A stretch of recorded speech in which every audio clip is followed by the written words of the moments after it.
Hello, I'm Tom Fisher. I'm the town manager for the town of Frisco.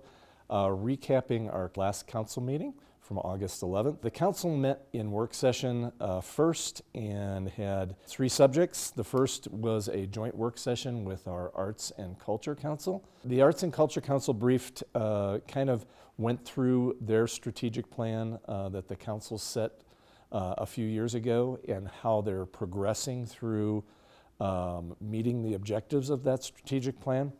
One of the highlights of that has just happened recently, where as part of the United States 250th celebration, or the Colorado 150 as a state, 150 years as a state celebration, the Arts Council commissioned local students and awarded actually paid them for some art that are now appearing on banners on our Main Street.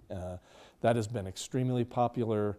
The parents that had kids involved in it were very positive about that. The Arts Council really enjoyed working on that project, and we've gotten really good feedback from the community on that. We will maintain, with the Arts Council, doing things with youth in our community, whether that's around music, different forms of artwork.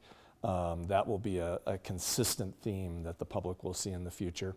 The Arts Council also expressed, based on who was there, some other things that they'd like to work on. They were very appreciative of the council allowing them to build up fund balances over the years of funds that they don't expend in order to do something larger in the future. We're not sure what that is yet.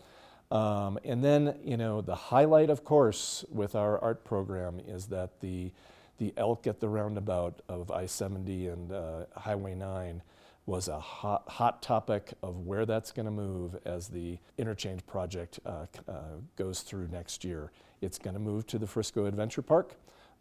So stay tuned on that, and we'll look forward to it appearing at the Adventure Park in the future. The next thing that they talked about was with a group called Downtown Colorado Incorporated. And this group is a consortium of local governments that are working in the space of downtown development authorities and urban renewal authorities in order to use those mechanisms around tax increment financing in order to do further economic development in their communities.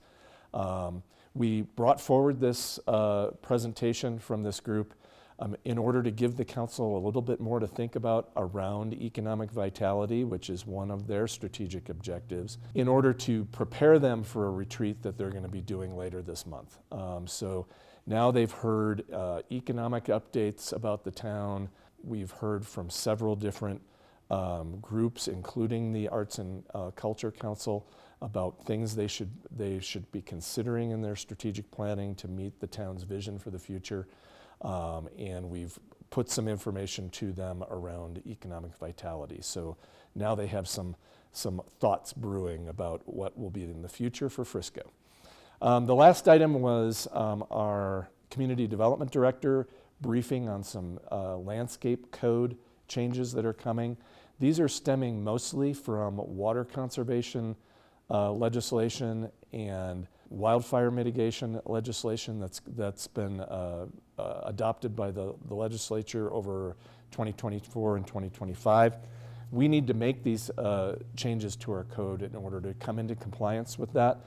So we wanted to give a pre-briefing to the council about that so they could start thinking about that before it appears on their agenda for official change to our code that they will act on so that they can ask better questions. In the regular meeting, not a whole lot of business, but we did final a contract for some of our road work throughout the rest of this construction season.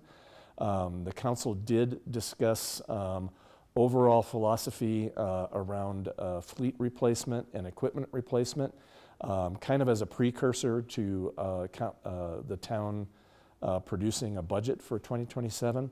But as a result of that, they authorized the purchase of the replacement purchase of a loader that we use for both landscaping operations in the summer and snow clearing in the winter.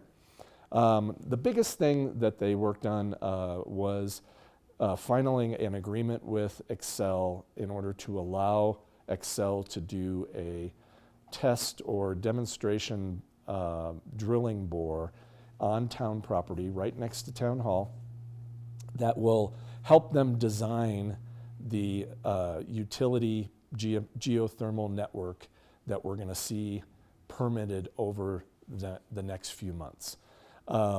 This is a necessary step for them.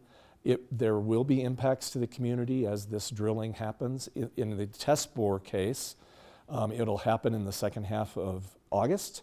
It'll last for about 13 days. About 4 of those days, there will be noise impacts and perhaps some vibration impacts to properties close by.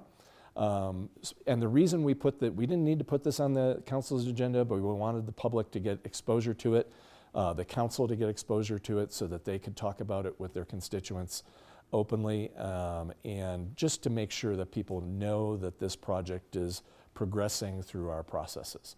As always, you can reach the town council at council@townoffrisco.com. They take public comment at their meetings on the second and fourth Tuesday of the month at 7 p.m. That's a great way to get in front of them and express anything that you want to express. And then anything regarding Frisco that you want to know about is probably on our website in one way or another, or you can contact a person off of our website to find out about it, and that's friscogov.com.